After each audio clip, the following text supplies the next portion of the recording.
Hello, we're up. Hello. We're live. We're back after minor technical difficulties, or maybe not so minor technical difficulties.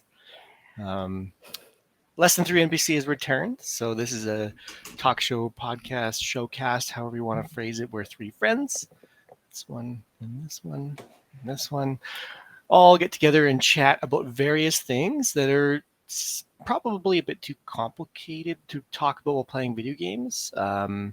Or maybe we want to dig in a bit more and we couldn't do that if we were playing video games and hanging out. So my name is Joe. I use they, them pronouns. I am, well, in professional land, I'm a swim lifesaver. I'm a lifeguard and swim instructor.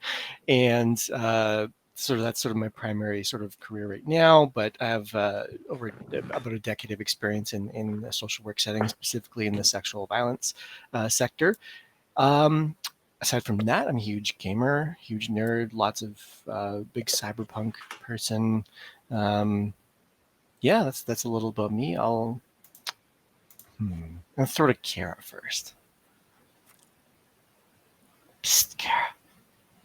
I think I'm frozen. Oh no! It happened again. Hold on. No. Again, we're having some technical difficulties tonight. Yeah. So Des. Hi, it's me. I'm Des. I use they, them pronouns. I am a nerd, and also I work in the adult industry online selling the porn.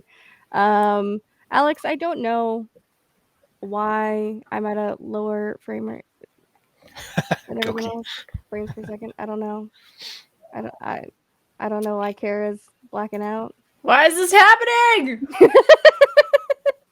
Every time. I was good. Oh, sorry, folks.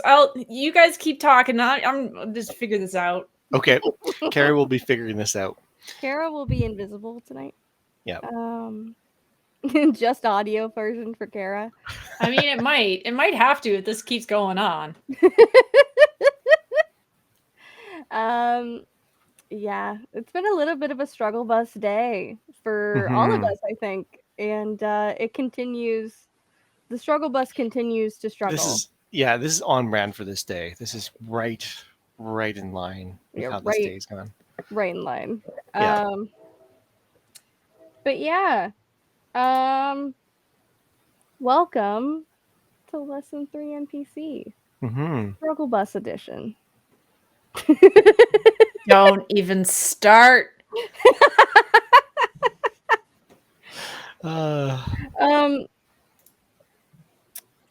While Kara figures that out, Joe, do you just want to start talking about stuff? Yeah. Well, first, just like how's your week? Let's do that. Let's do that for a minute.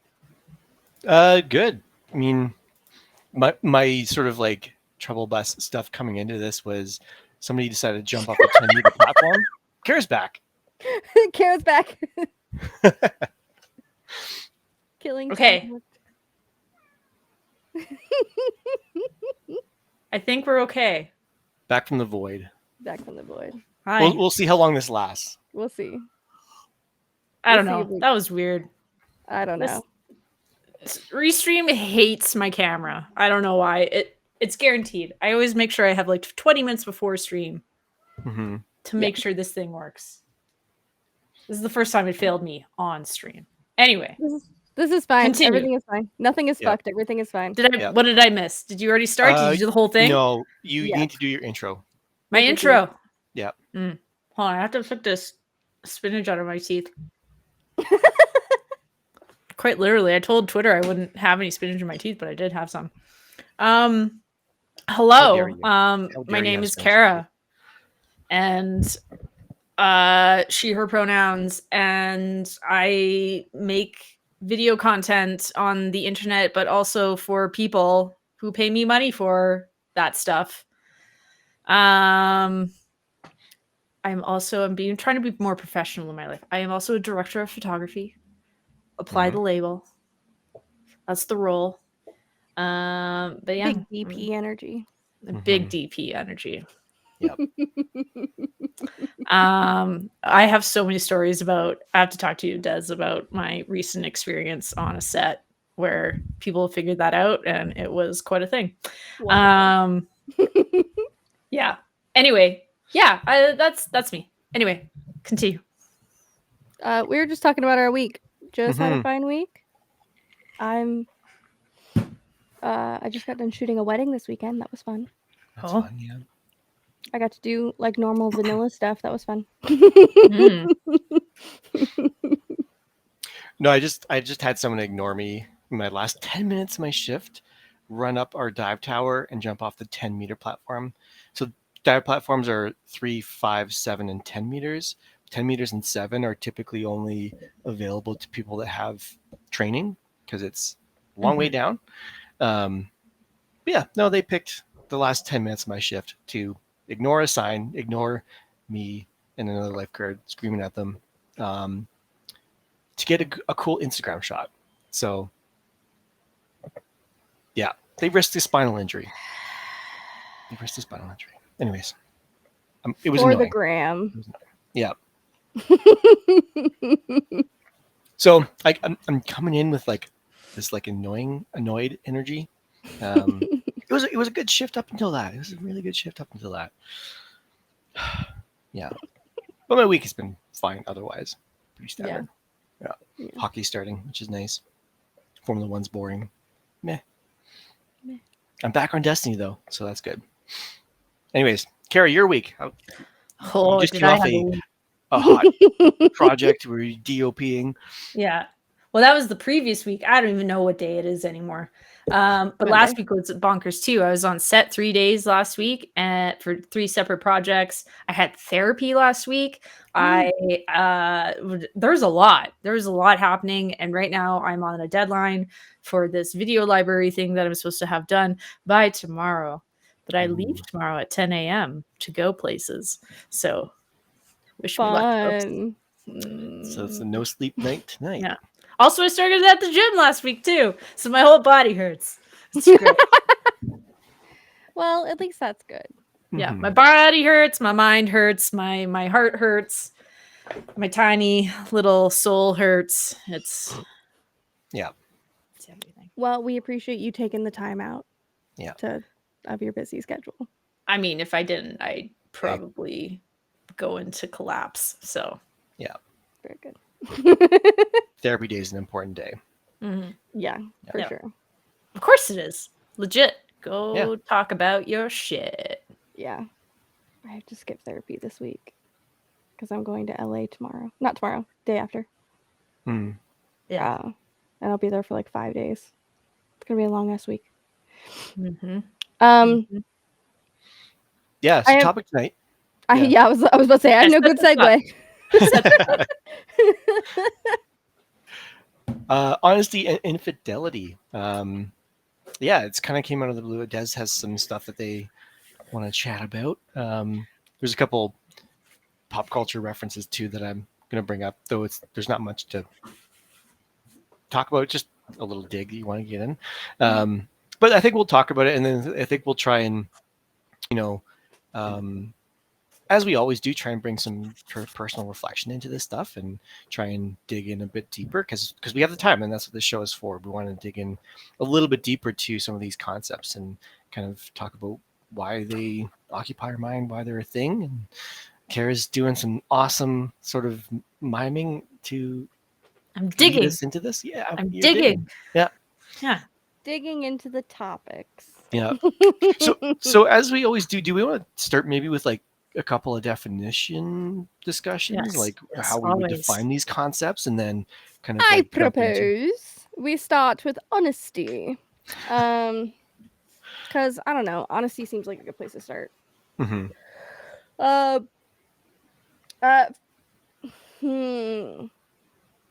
There's different kinds of honesty, for sure.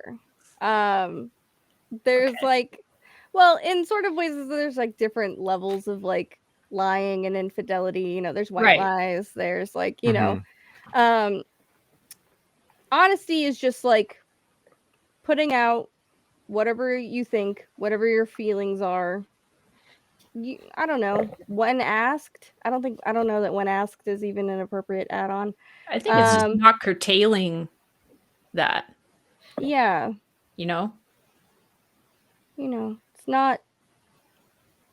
It's putting out your feelings and your thoughts as they are without modifying them based on the opinions or feelings of others. And that modifying is a very important part of the discussion tonight. In your opinion? Yeah. Why not in your opinion? You've never lied, Joe? Ever? Most certainly have. Wow. Yeah.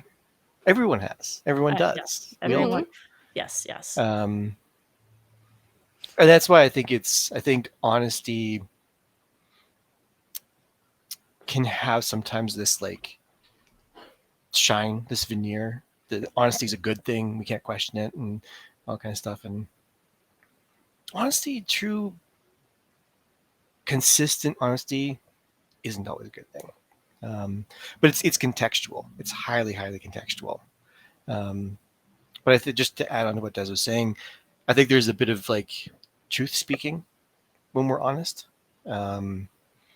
However, I think that kind of stuff can be easily weaponized or easily used to harm somebody else, right? We can say, I'm just speaking my truth. I'm just being honest when we're saying something maybe cruel or something we know is going to hurt somebody. So yeah, I think we always try and separate concepts. We've done this a lot on the show. We've separated concepts from how they're used, and then we separated like concept from maybe it's what's carried, what goes along with it, what's attached to it in society based on how it's used. So that's, I don't know, that's something that's coming to mind for me. Kara, what about you? Is honesty always important? What is honesty?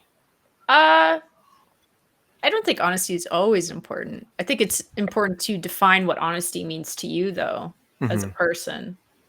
Because if you're living your life and you're kind of just sitting there going, well, it doesn't really, I don't hold any sort of integrity to my honesty, then you're just like a chronic liar, basically. And in which case, that could go either way. That could be like out to hurt people, or you're hurting yourself by doing that. Like, I think that's the other component of honesty.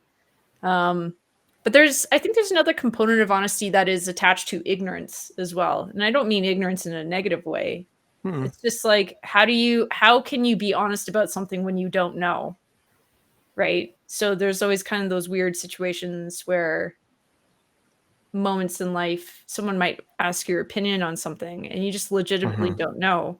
So the honesty that comes out could be either like extremely misinformed or misinterpreted or I think that brings up a good point. I think there's a difference between being truthful and being honest. Because like the honest answer to something you clearly don't know is I don't know. Yeah. And like that is also the truthful answer. But like if you can be honest about how you feel about a situation, even if it's not the correct way to think about that situation. Correct. Yeah. Because you could, yes. But again, that's like the other piece of it though, is because honesty is like how much are you willing to turn up the dial to deliver the information that's going on inside of you? Right. Well, and yeah. No, go ahead. Oh no, I'm just saying, like it's like a volume meter, because you could have like a little bit of honesty and some other filler, and then you could just be flat out on it, and yeah. Anyway, well, it just made me think of code switching, right? Like in certain contexts, like there are certain people, say at work, or there's certain people in life that, I'm not going to be completely honest with. Someone says, how's your day going? Right? For a lot of people, I'm just going to say, it's fine. It's good. Yeah. No, just chill. Just living the moment, living the dream, because the honesty that's inside is there's too much emotional labor attached to it, or there's too much emotional baggage, or there's too much to explain, or whatever. Then I'm like, I do not have fucking time to actually answer honestly how I'm feeling, when honestly I feel like shit, it's just not practical. Honesty, 100% of the time, is just not practical. Goki, you have no sound? What? For why what? Oh, okay. It might just be a you. It might just be a you issue. I need a refresh, Goki. Yeah. I mean, yeah. Sorry, go, Joe. Well, I'm just gonna quickly highlight the yes. You're expected not to be honest in that kind of case. Yeah. Which is just sort of like a weird societal thing where it's like it's sort of like a social understanding that we're not all going to be honest all the time, right? And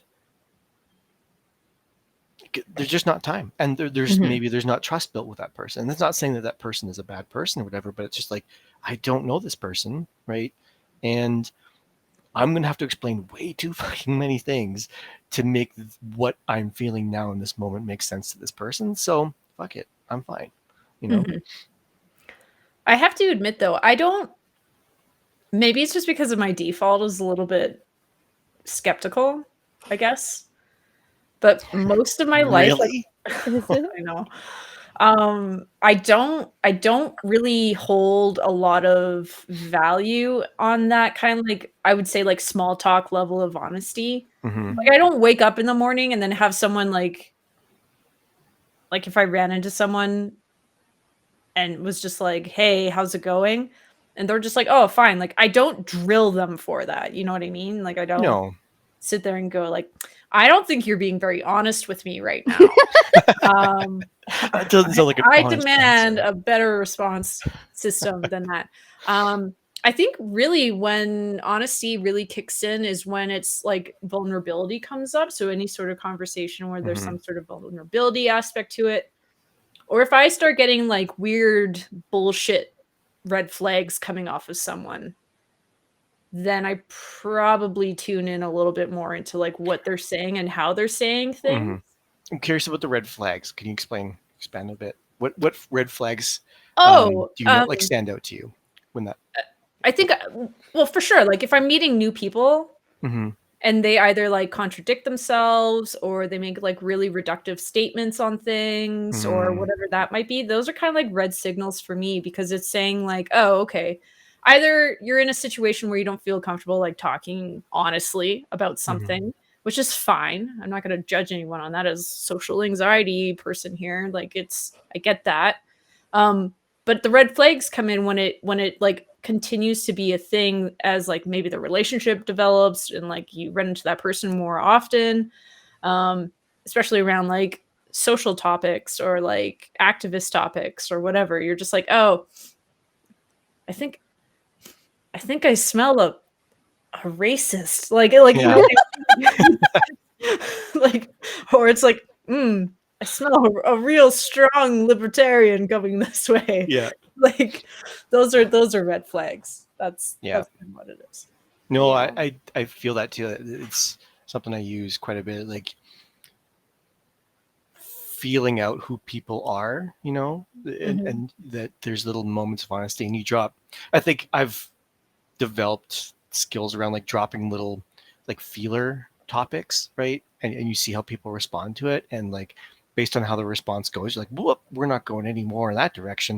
Right. Whereas, you know, and you kind of like learn, and again, not that these people are bad people, or they might be if you're homophobic or whatever. Some of them are. Some of them are, right? But then I think it's really cool when you drop those little feeler topics and the person is in line, right, with who you are and stuff like that. But again, I think it goes back to your point about vulnerability, right? It's where, you know, to even drop the test topics, right? You have to, there's a bit of vulnerability in that, you know, because you might experience violence if I'm talking about gender identity, right? And I drop little feeler topics, I'm risking a little bit of sort of like personal harm or conversation or like emotional labor that I might have to do, or silencing myself if it feels unsafe, you know, which is not good, but it's a line to walk. Yeah. And not that everything's that dramatic, but anyways, sorry, Des, go ahead. Yeah. And I think there's like like the societal, like the social contract is like trust and honesty should have like a correlating level. So like if you don't trust or know that person, then it is socially acceptable for you to be dishonest to an extent with them. Yeah. Because they don't deserve to know everything about you or every whatever feeling you're having or whatever. So like if you don't know someone very well, then it's okay to be a little dishonest with them. But if you know someone very well and you trust them, then you need to be honest with them. Yeah, I kind of like see if I could describe a picture, it would be like please do. Please do. If we were each our own planets, and actually, if we were each our own suns, because we're all our own stars in our lives. That's what you should aim for. It's got very sugary very quick. I know.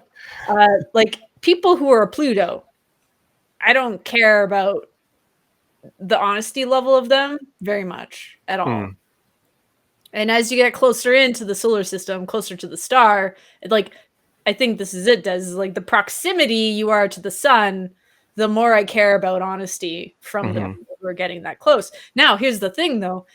The people getting that close aren't always there with the intention of like trust and niceness and trying to be a part of your life. Some of those people are purposely going at your sun because they want to hurt you. They want to destruct you. They want you to go supernova. Like this is a thing, right? And love this analogy. For the people who understand what supernova is, you know what I mean. Yeah. But it's the proximity of it. So like people can still like spin around in your solar system all the time. It's just like as soon as the like proximity gets closer, you know, it just increases that honesty level that is, I think, required. But at the same time, because of my skepticism, but also because of like depression and stuff, I also miss honesty a bit too. Like I don't read it right.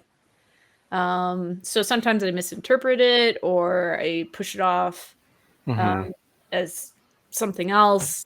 So I admit that I have a hard time reading honesty sometimes. And that you just assume people are not being honest? Yeah, or vice versa.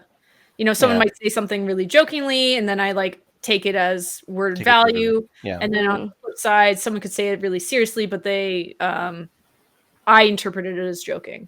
Yeah. Okay. A reality of how young brain trauma works. Yeah, like misinterpreting intention. Yes. Yeah. For me, there's a sabotage that happens with anxiety. I'll sabotage the honesty, whatever it was, whatever degree it was, or I have done that in the past. So yeah, I feel that. I was curious just to like talk about like people, to go with that analogy, you know, seeking the sun or the star or whatever. Like I think we've all encountered people that demand honesty from you and will gaslight you into that. If you don't provide them with honesty, they take that as a personal offense. We've all kind of like run into those kind of people. And I think that's, again, a good example of when honesty is that's less about honesty and it is about emotional manipulation. Right? Yeah. Because like when you brought that up, that made me think of like somebody who asks for your real true feelings about how they acted, and then they will punish you for showing your real true feelings about how they acted if it's not what they want. Yeah. They'll create a little like Rolodex of all these events, and then when they want to use something against you, they're like, well, back here you said this and you said this and you said this, and they'll use those things that you said in that moment, which was contextual to that moment, against you to gaslight you or to manipulate you or to do whatever. Totally. It's that I interpret that experience as being slimed. Yeah. Like it's this slimy feeling that you feel afterwards. It's like when you open up to someone too fast. You just feel slimed. And it's either it would happen too fast because they're manipulating you to get that information out, or you were trying to be vulnerable with this person. Anyway, it's a lot of things, but I hate that feeling. Like, I'll think about that feeling for days. Oh yeah. After it happens, I'll be like, oh, I hate it. When it happens too, it feels like 10 times worse, right? Because here you were trying to be both A, vulnerable, and B, trusting somebody with something personal. And they filed it away to then use against you at a later date, right? It's a double betrayal. And there's a bit of shame involved in it too, because it's like, well, it's my fault, right? Well, it's mostly narcissists, right? Narcissists keep tabs of all that shit, right? It's I mean, lots of different kind of manipulators. Like, you don't have to be a narcissist. Yeah. No, I'm saying as a descriptor, one is that. Yeah. Faji has a good question. I was just about to highlight that. Yeah. Yeah.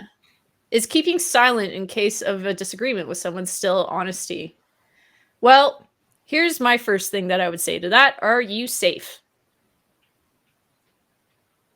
Because sometimes a biggest telling of you staying silent with something like that is because you don't feel safe around that person to express yourself. So, and I know this feeling a lot in my life, whether it's politics or personal strifes or emotions, whatever it might be. So I would not say staying silent is a degree of honesty. I think it's more about a safety piece. How comfortable are you in the conversation?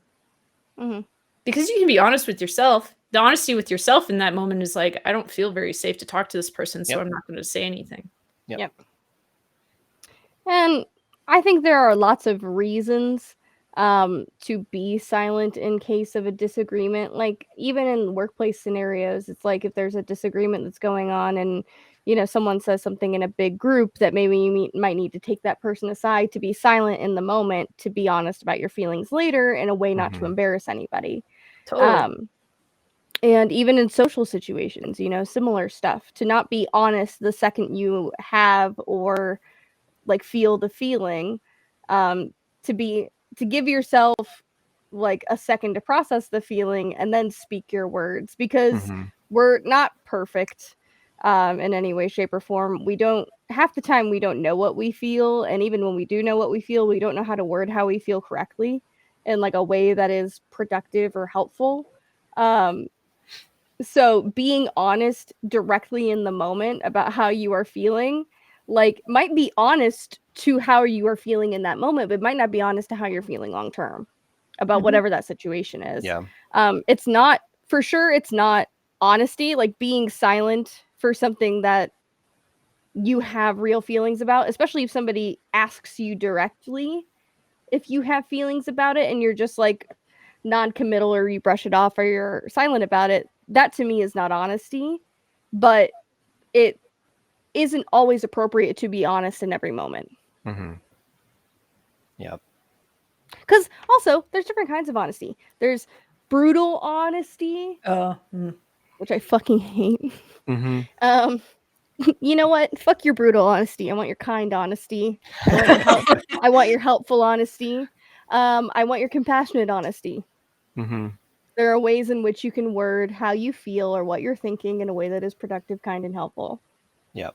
If you choose to be brutally honest, you are a bully who has just decided that lying is too complicated. For real though, I think, because I was going to talk about, like, it's a conscious choice how we decide to word things, and because I brought up earlier too, people will weaponize honesty, right, as a way to give themselves permission to be mean or hurtful, right, and try and prop it up on this like, well, I'm just being honest, right? And again, it can be wholly misused and easily misused. Well, and I think that's important to remember, that honesty is not truth either. Right? So honesty is more of an opinion than most things. Right? Someone can be like, well, I'm going to be brutally honest about this and this and this, and they word vomit all over it, and you're just like, well, that's your opinion. It's their honest opinion. It's their honest opinion. Like people honestly believe the world is flat. Mm-hmm. They do, and they are truly honest about. They're truly obnoxiously honest about it. The fact is, the Earth is not flat, so it is not the truth. It is how they feel. Correct. It is their personal honesty.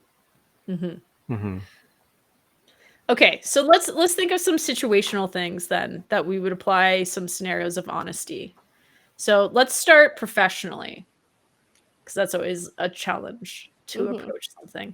And I use stuff and examples of like working on a film set because that's the closest thing that I have. Here's a complication. So workplaces are mostly hierarchical, right? So you have some degrees of management and you have a boss and blah, blah, blah, blah.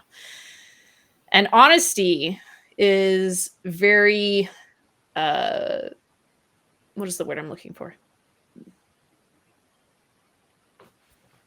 Unilateral? Is that right? Unilateral. Like it stays within the same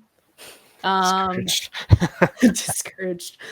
Yeah, just honesty is also discouraged. But no, like amongst peers, right? Like your honesty level is more accepted within peer level than it is, say, like going up to management or higher, right? Gotcha. Unless your management level is again coming straight down to you and asking you, okay, hey, this is like your performance review or whatever, and what's going on. But on film sets, it's this very weird thing where it's not only within your peers, but it's also your department that, like, you can't be honest about stuff. Like, someone could be like, oh, this lighting is shit. And they say that in their head. They can't go to the director of photography and be like, this lighting is shit. Yeah. You know, like, we're going to get kicked off set. But it's an interesting thing because at one point or another, you have to approach honesty with also the honesty of what can happen on set in terms of interpersonal stuff. I think is more important to focus on than the honesty of the work that is being done. Does that make sense? Yeah, like it's more important to maintain interpersonal relationships on a film set than it is to nitpick and have your honest opinion out there 24/7. Yeah. And I think that doesn't just apply to film sets. I think in a professional context, I think I just think it's a good analogy because I think even in my context, like I can think of situations where brutal honesty would not have helped anything, right? Even, honesty. Like sometimes, like you see somebody struggling with, I don't know, putting in lane ropes, right? I just help them, right? Like there's it's not going well. I think they know it's not going well. Me sitting there saying you're doing this in a really shitty way. You shouldn't be doing this way.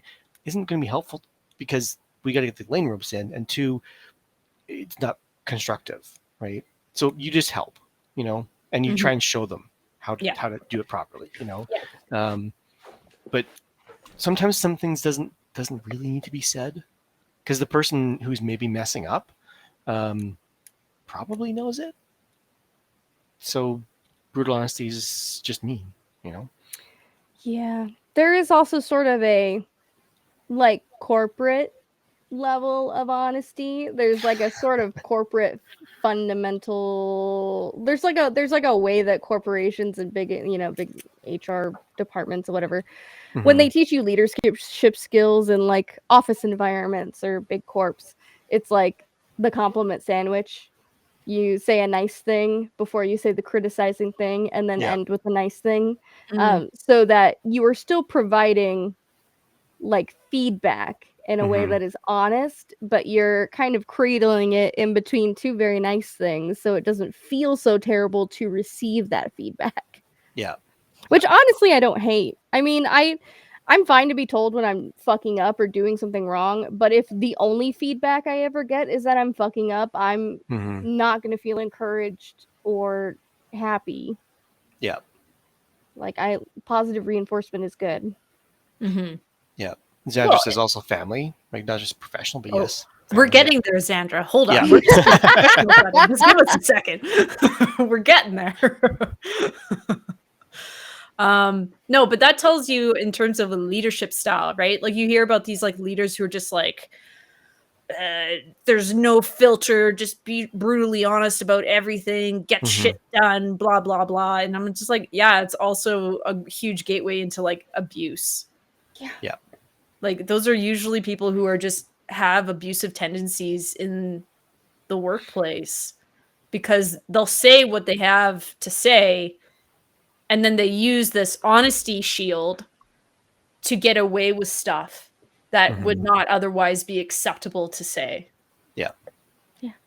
Right. You know, so like you'll have some of these bosses and they'll make comments about the physical appearances of some of their employees. And you're like, unless you are in a position where you have a dress code for your employees that is an acceptable dress code, you have no business talking about what your people are wearing. Right. And honest. or physical abilities or size or whatever it is. Like it's incredible how many people will use honesty as this thing. Will be like, well, you know,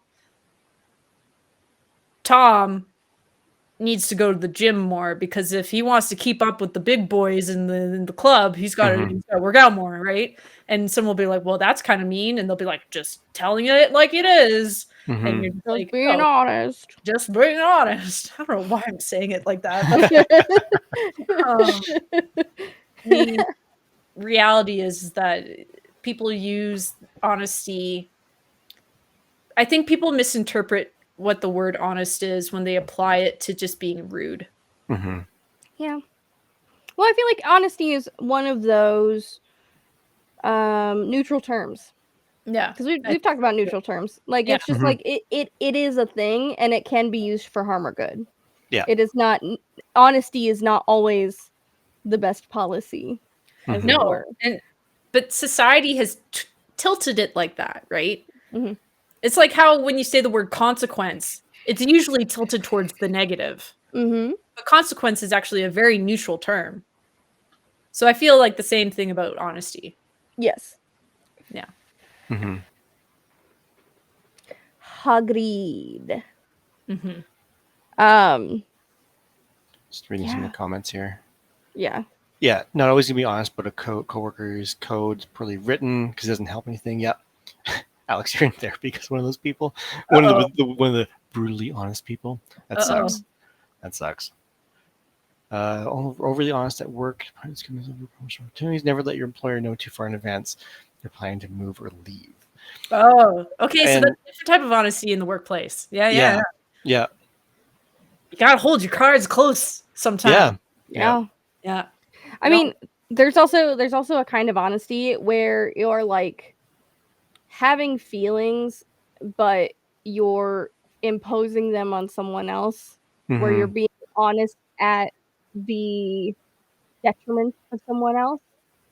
Like, wow, I'm having a trauma related feeling right now, and you are not a person who's very close to me, but I'm going to talk to you all about my trauma because I am having this trauma related feeling right now. Even though you're not close to me, you didn't consent to have this conversation. I have no idea what you've been through, so I have no idea if I'm triggering you, but I'm being honest in this moment because this is how I'm feeling. Yeah, that's a hard one to navigate because it's just like, because on the other side of that, the person who's like, I don't know what to do here. Yeah. Right. That happens all the time. But it's, I mean, that's a tough place because, you know, when we talk about emotional triggers, like usually you don't have control over them.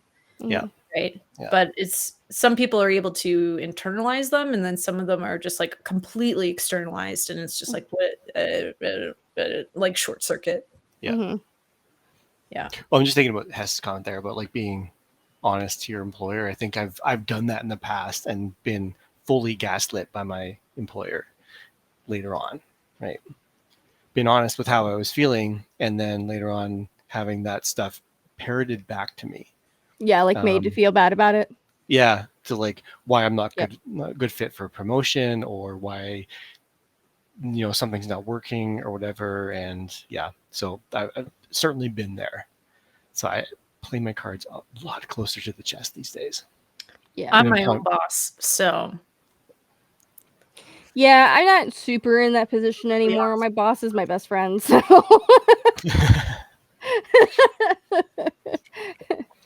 Don't worry, I just beat myself up internally. Yeah. I was gonna say, what kind of psychological compartmentalizing are you doing then? Are you like keeping secrets from like boss Kara? Are you preventing yourself from getting a promotion?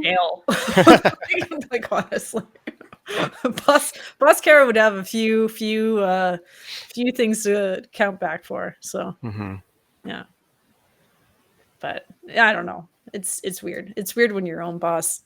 The honesty, self honesty is a weird thing to navigate, and that's what I'm talking about. Self Kara, like that's a whole other bucket. Do we want to shift to that? Are we done talking about workplace honesty? Well, let's do self honesty because I think that is gonna. This is the whole like box of worms. This is not just a small can here. I gotta crack my neck. I gotta like get the body. Yeah, let's go. Oh God, self honesty. Let's do this. Yeah, self honesty. Okay, self honesty. I think there's like different components to self honesty because you're sitting there, and in my mind, there's like the piece that is, are you willing to have a discussion with yourself about something that's bothering you? That's like the basic self honesty thing, right? Because we all know that feeling where like, I'm not gonna think about this. I'm not gonna think about this. It's a problem for another day. I don't care. Mostly harmless on a short term. If it's something that's very long term, though, can definitely cause some harm. So check into that. But I think the other part of self honesty is the what I'm talking about with boss Kara is the degree in which you are willing to interpret yourself through your mind. And so I think if you have really good mental health, that interpretation comes off as like good self what is that called? Perception? Reflection? No. Huh? Reflection? No. Esteem. Good self-esteem. Oh yeah. Like you come back with it and you have constructive honesty with yourself. You can see how things are properly being projected and all these other things. Whereas I think some of the biggest challenges as well with mental illness is that filter or that self-esteem component kind of drops out a lot. And you don't know how to be gentle with the honesty that you are trying to navigate. And usually it turns into self-hate, self-harm, self bad. So self-honesty, I think like that's the two components that I see most of it as. Yeah. It's hard to be self-aware. It's hard to like kind of see what, especially if you are someone who has experienced trauma or manipulation or whatever, it's hard to sort of identify what your own feelings are if your feelings in the past have been disregarded or negated or told you are wrong. So it might take a long time to come to like an honest conclusion with yourself because you don't even know truly what you're feeling about it. I think Faji, sorry, the pipeline is like self-awareness leads into honesty that leads into self-esteem. So like that's kind of like the formula train that it goes down, and it can go in every which way at each stage. I think like honesty leads to change, leads to self-esteem. Sure. Yeah, I'd put like that in between there as well. Yeah, because something's gotta be different. If you're in a bad place and you don't like yourself and you don't like what you're doing, like you have to be honest about yourself for something to change. The first step of solving the problem is admitting it. Yeah. Well, I think Sandra's comment is just above, just talking about like got a place where you can be honest with yourself about why you're doing something, good or bad, even if you won't admit it to other people. And again, these things in terms of the self-honesty don't need to be admitted to other people all the time. I think frankly most of the time, most of these like self things we do need to be honest with ourselves about is something that remains within us, right? Though I think there's a point at which and I think Des was talking about this, there's a point at which we can't see the thing, right? and we need that third party perspective to help us identify. Because I'm just talking about like my experience in terms of some of the processes that were instilled from, you know, different certain traumas or different certain moments that happened in my life where it took somebody else calling me out on a process for me to notice that that process even existed, right? Because it becomes, for me, it's a maladaptive survival strategy, right? That worked when I was at a certain age, but I never addressed the harm or the wound at that age.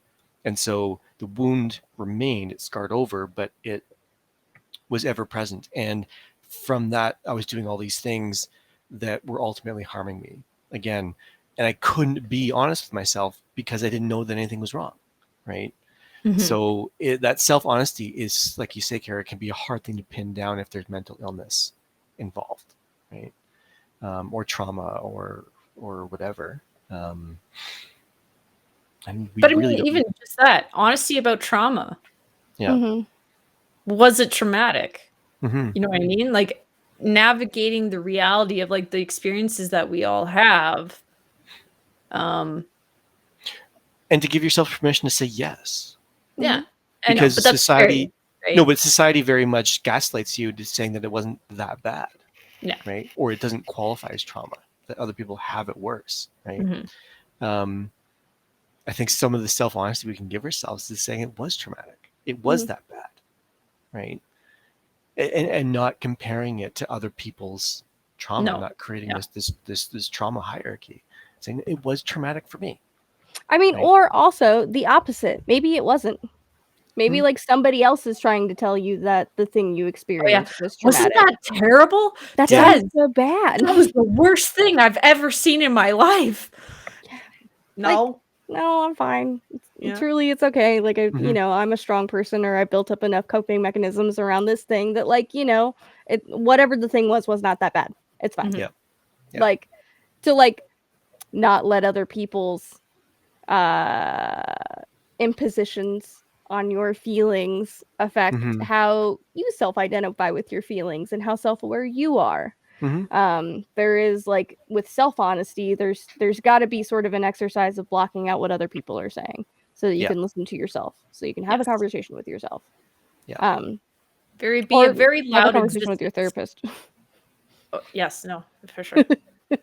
No, but it is a very loud existence if you took everyone's opinion and their version of honesty of yourself. That's not self-identity either. Right? No. You're then trying to compile your identity off of what a group or a specific select few people are doing. And I think that can be really damaging as well. Like, I think of the fitness world would be like a really good example of like how their version of honesty, right? Because they promote this like idea of like committing to yourself and like supporting yourself and getting to the point where you're happy with your body. But then at the same time, there's this ugly side of it where you'll go down and people will just be like, well, you're not doing this right, or you're not doing this good enough, or blah, blah, blah, blah, blah. And they're like, yeah, you need to push harder. Like you could have more extreme goals. You could have more extreme routines. Yeah. Because they're, I don't know, they're in the culture so deep that they think that's acceptable, or they're pushing an agenda like a health drink or a gym membership or a whatever. There's a lot of pyramid schemes in the health world. But that's what I'm talking about, having like integrity, right? Like in the integrity of having your self honesty of navigating things on yourself, right? And being comfortable with that. A lifestyle. Yes. A lifestyle? Try these vitamins. It's for the lifestyle. It's for the lifestyle. $35.95 per bottle. A healthy, natural lifestyle. I haven't been back in the gym. I'm like so scared now. Like I can smell it. I can smell the subscriptions. Oh, it's like, does somebody not clean your gym? Like, no. The gym's fine. No, I can smell people come along and be like, well, don't we have a thing for you? Yeah. Anyway. Yeah, and like being honest even when it's hard.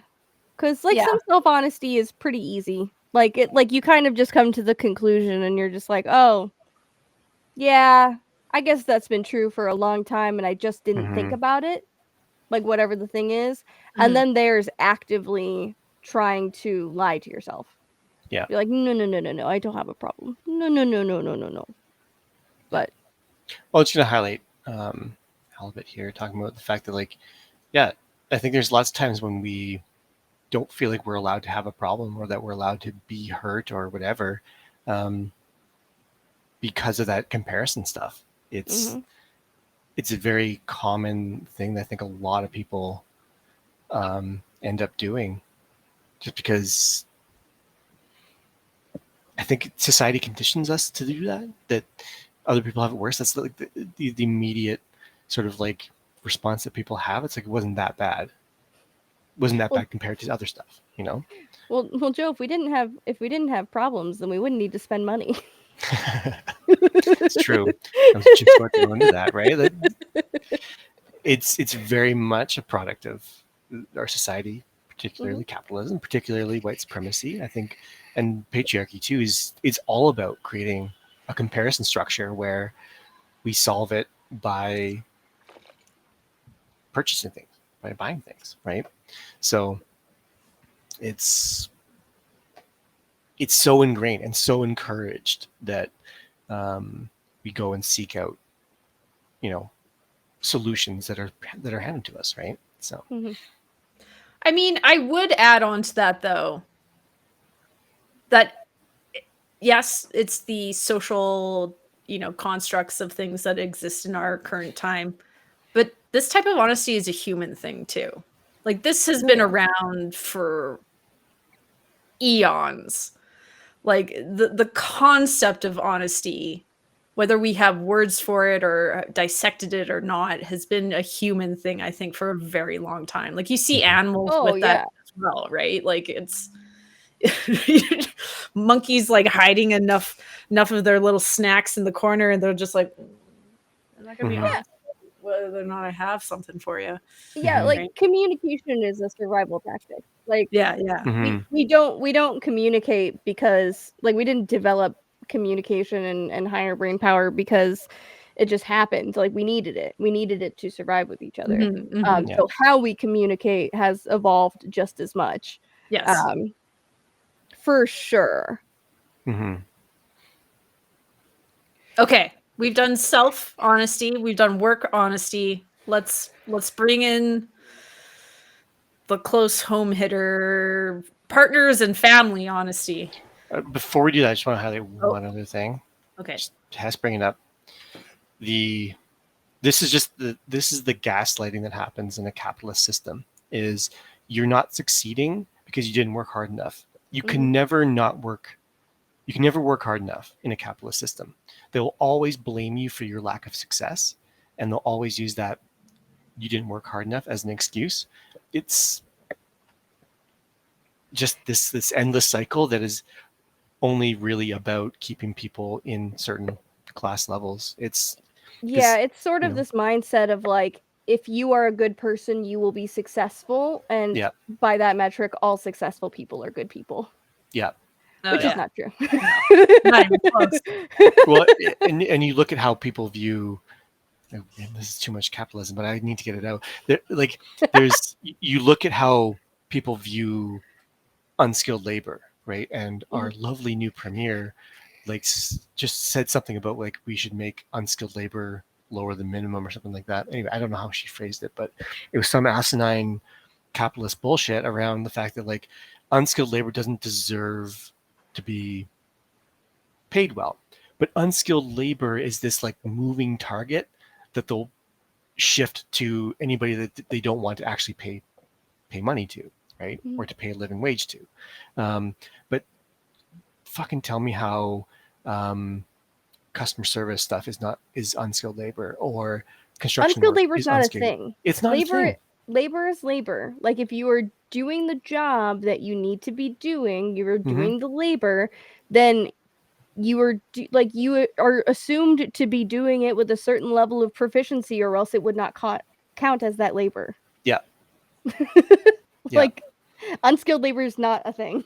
No, it's not. It's not. It's purely used to minimize people. And the reality is too, from the hardworking side of things, you're telling me that like people working 2 and 3 jobs and still only making ends meet aren't working hard enough. Like fuck off. Just get the fuck out of here with that bullshit.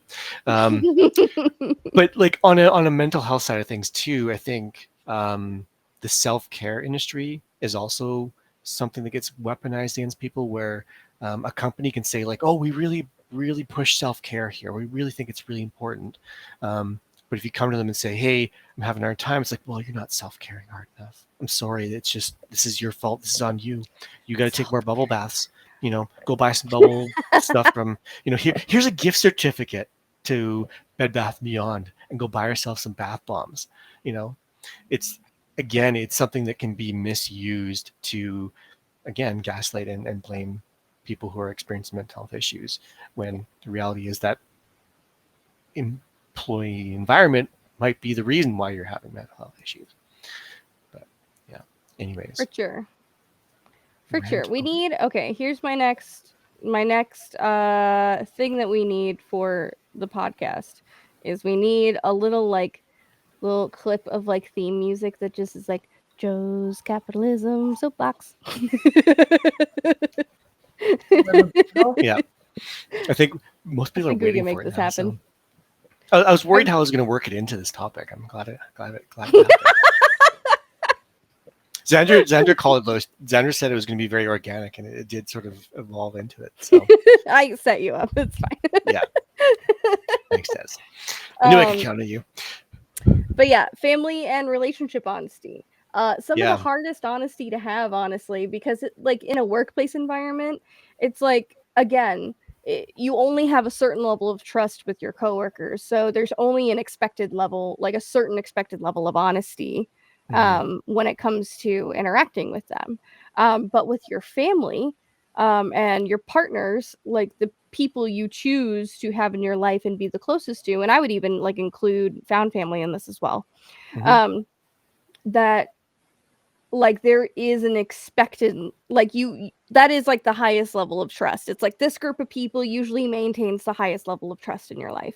Yeah. And you are expected, therefore, to have the highest level of honesty with them. And that's hard because that honesty is extra complicated, because it's complicated by all of the experiences you've had with these people, all of their issues that they have, all of the issues that that they know that you have. And it's hard. It's just sometimes it's easy. Sometimes it's like incredibly easy. If you have a good trusting relationship with your family or your found family or your partner, like honesty can be very easy. But when you come into a point where you have to be honest about a thing that might hurt a person you love, that fucking sucks. How to figure out how to navigate, like, maybe your friend or your partner is making a really bad life decision, or they're going down a bad hole, or they, were unkind in a situation where they didn't think they were unkind. And you have to confront them with that. Honesty at that point becomes less of a discussion and more of a confrontation. And people fucking hate confrontation. It's hard. Some people hate confrontation. Some people hate confrontation. Some people thrive on it. And those people are probably not that likely to be honest in the way that is good and healthy. Yeah.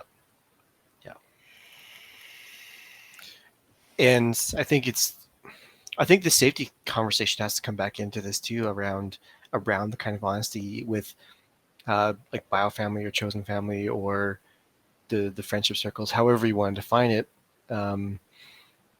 Because those things still, that safety factor still should take precedent, I think, right? And like maybe you do need to have a conversation, or maybe honesty might be helpful in a certain context, but it still doesn't feel safe. Or, and just to bring this up, bio family doesn't mean that there's a foundation of trust, right? Bio is not like an automatic, bio family is not like an automatic trust zone, right? trust can be violated in that context as well, right? So do some things that need to be said all the time? I don't think they do. Not always, right? But No. I mean, sometimes it does. Like recently, to have a little personal anecdote. Recently I got into it with a family member a little bit because I thought they were making a decision that was incredibly illogical and didn't make any sense, was not helpful, was not good for them or anybody around them. And like, this is like a person who is significantly older than me, who has had sort of an authority role in my growing up, and like having to like have the courage really to like to be honest with them in that moment and say, hey, I think you're making a huge mistake. Like, I think this is bad and you should walk away from this. Like, that's hard. But I wouldn't risk that level of like confrontation or honesty if that was not a person I loved. yeah. Like, and I'm not close to a ton of my family.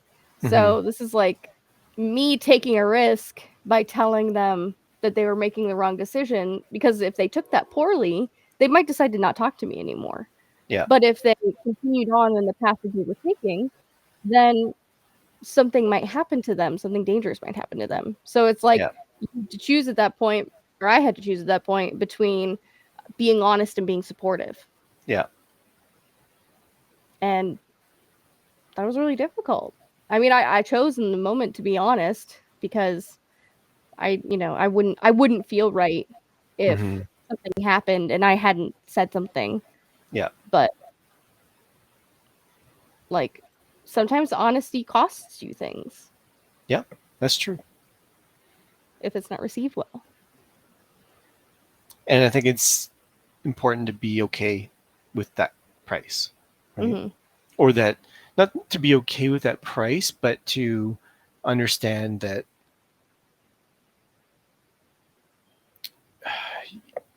you ultimately don't have control over other people, right?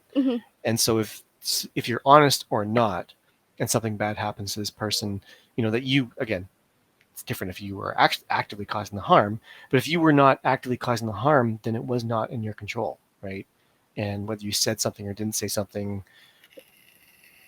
is something to think about, but not something to dwell on, I think, because you can be honest and someone can still ignore you, right?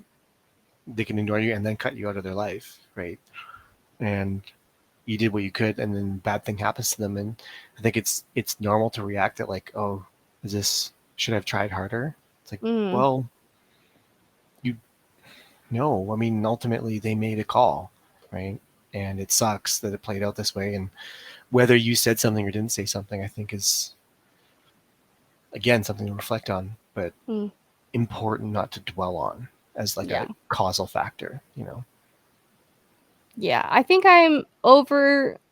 I don't know that I always used to be this way, but as I've gotten older, I've definitely become the person who I would rather say something and you be mad at me than not say something and find out later that you made a decision that I thought was going to go poorly and then were hurt by that decision. Like, Yeah. I feel like I'm not being a good friend or a good partner if I'm not like at least making an attempt to help you and to help you see a different perspective if I really think something is going to go poorly. Yeah.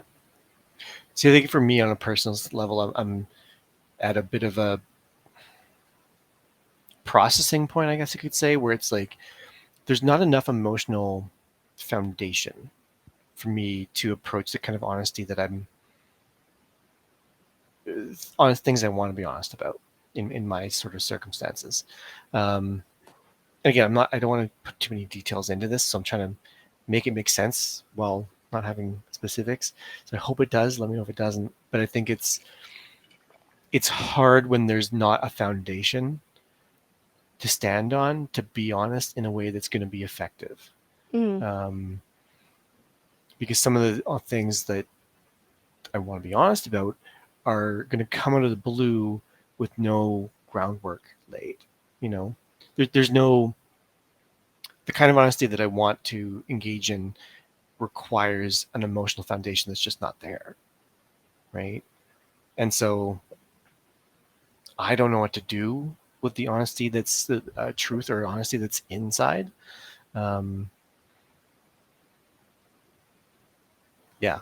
So, anyways, I've brought it to my therapist, and that's going to be my next therapy session, which is in a couple of weeks, which I'm excited about. But if it's not there, I think it's tough to get to that point where you can't be honest. You know. Yeah, like it's the more like vulnerable you have to be with your honesty, and the more risk there is associated with that honesty. I think it requires just way more trust. Yeah. Like.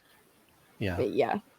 Well, because it's like from in my context, I would have to do significantly more emotional labor to build the emotional bridge to make the connection, to be honest, right? So it's like there's so much emotional labor I have to do in order to be vulnerable to deliver the honesty, that it's like I don't know what to do with the work or the information that I have, right? So well, it's good to think on, because I mean, not every situation is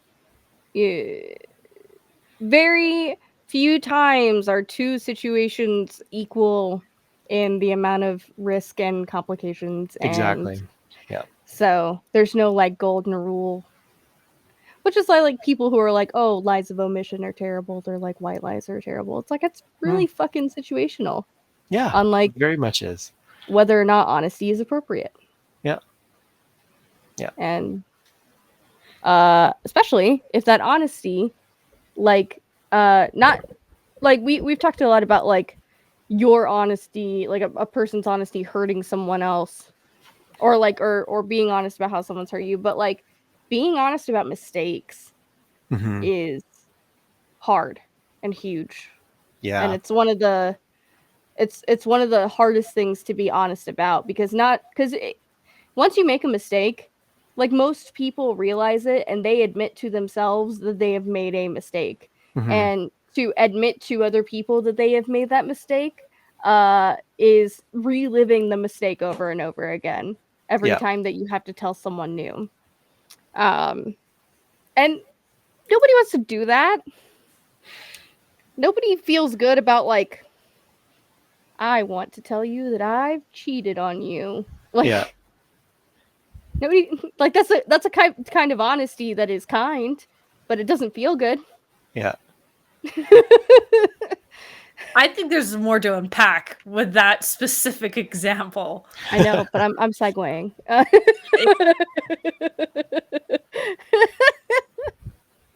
Anyway, follow the segue. Yeah, that was a good segue. Yeah. Which leads us to topic number 2. Hit it off, Des. All right, we're talking about infidelity. I like that these two are in the same episode. I kind of suggested that these two be in the same episode, because if we don't know what honesty is, like what the value of honesty is, then we don't know what the pain of infidelity is. And by infidelity, I mean like cheating, like partnership, cheating, being in a committed relationship with someone and then stepping outside the bounds of that relationship's agreement, whatever that may be. And like there's lots of different kinds of cheating, but you have to agree what the relationship is before you can kind of agree what cheating is. And it's sort of a huge hot topic right now. It's slowed down a little bit, but especially like last week and the week before, there have been several big cheating scandals that have come up online, like lead singer of Maroon 5, Adam Levine, that guy, cheated on his wife. Who else? There's one more. There was not the Try Guy. Well, there was the Try Guy, and then there was one more. There was like 3 big cheating scandals that happened like all within like several weeks of each other. And the one I specifically wanted to talk about was the Try Guys thing. because I think, well, first of all, I've been watching the Try Guys for the last, I don't know, however long they've been on the internet, 10 years? I don't know. And there's something so nefarious to me about cheating. I heard someone say this the other day. It's like, if like someone cheats on you, they have to hate you. Because that's like, it's disregard at like the highest level to me. It's like, hey, we've made this commitment, we've made this deal, and I have just decided that I'm going to break this deal. I'm going to do it in secret, and I'm going to just disregard your feelings about it. And it's incredibly fucked up. Does anybody in chat know about the Try Guys thing? Yeah, you're gonna have to explain this one. I don't have reference for it.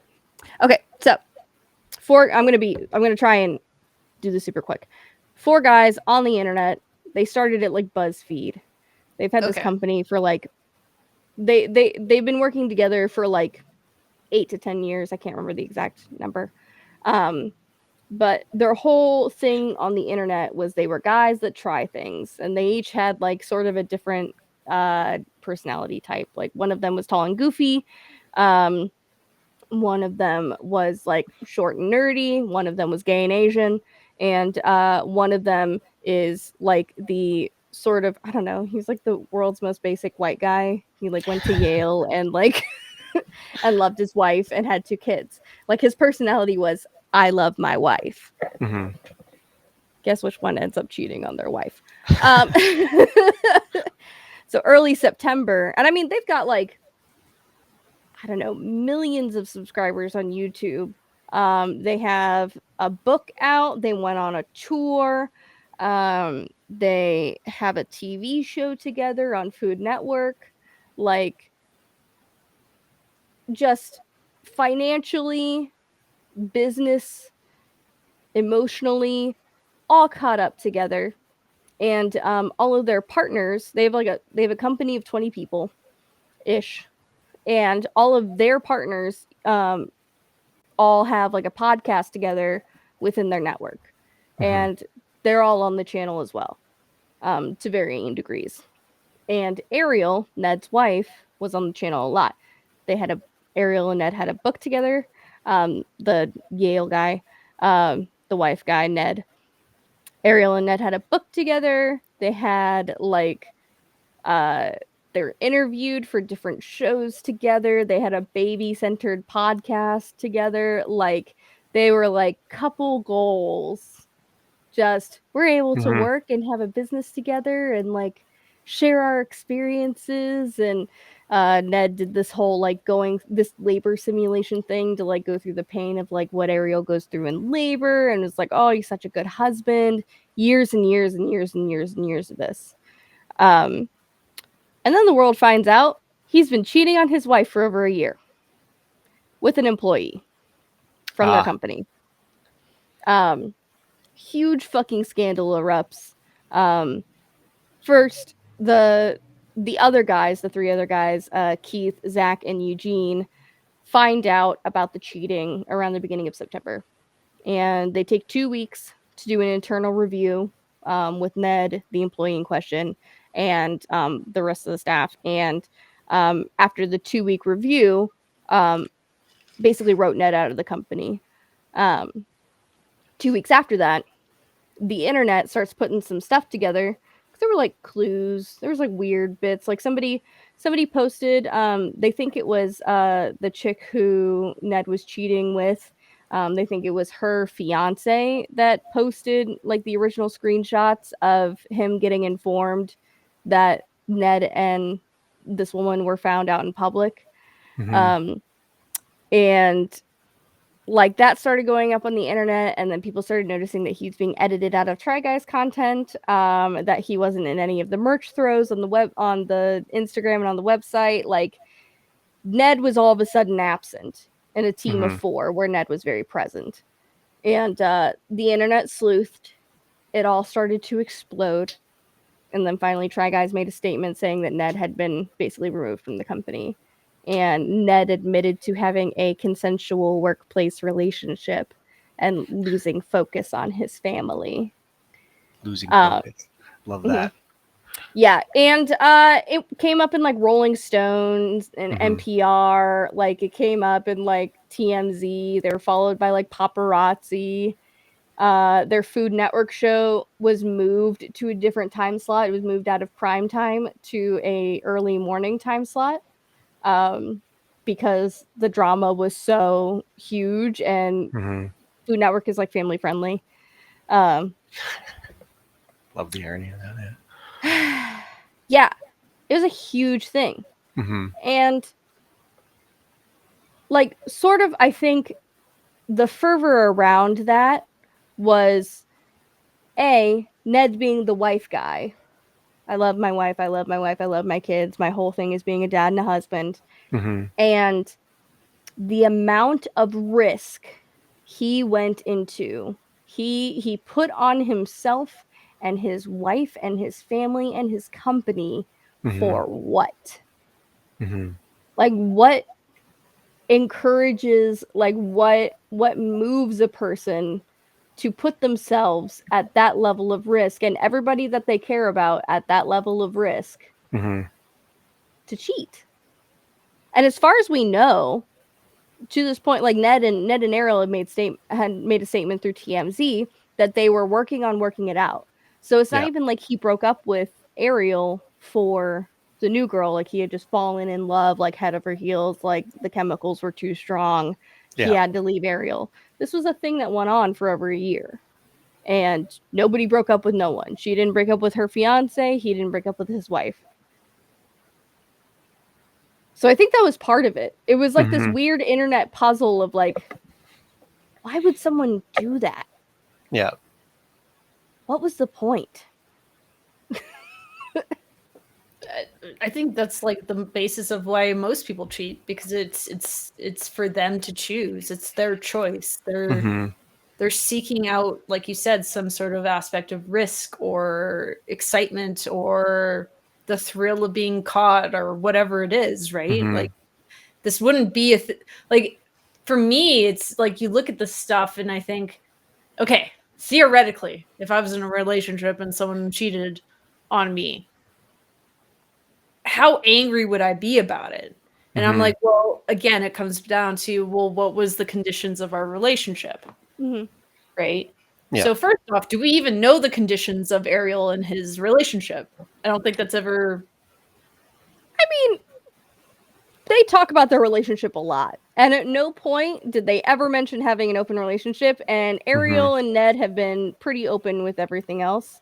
Right, but still, that's like an honesty thing. Because again, you're talking about him making a shit ton of money by being this Puritan couple. Yeah. Also, had he and Ariel had an open relationship, well, first of all, we know that the other couple in question, the woman that Ned cheated with, her and her fiance were not in an open relationship for sure. Like that was confirmed by that guy. Also, like if they were in an open relationship, that would have been Ned's only defense.